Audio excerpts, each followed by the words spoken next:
Okay, Mike, so the first thing that we're going to talk about today is the last thing that we looked at in the lesson today, and that was to feel the impact position and how your legs and your hips have this clearing action through impact.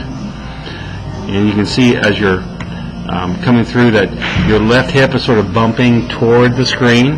That's taking your weight off of your right foot and moving it toward your left foot. Your hips are starting to open up and clear, and you get more pop on your shots, don't you? So that's the first thing that will, and probably the most important thing, because impact is everything. So let's take a look at a couple things that's going to give you even more power as we continue with your lesson. Okay, Mike, on the screen on the left here, this is one of your earlier swings when we started today, and the first thing is you can see there's a lifting motion right from the beginning, how the club goes up more vertically, and then there's not a lot of turn in this backswing, and there's not a lot of wrist hinge in this backswing. You see that?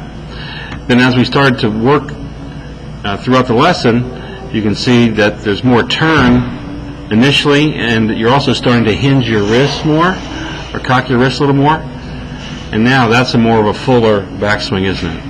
So this is the top of your backswing later in the lesson. This is the top of the backswing on the left when we first started today. So we're turning or around, we're hinging or cocking the wrist, then trying to arrive at that balanced or that impact position with that clearing position, and hopefully on the way through we can go ahead and get to that balanced finish position too.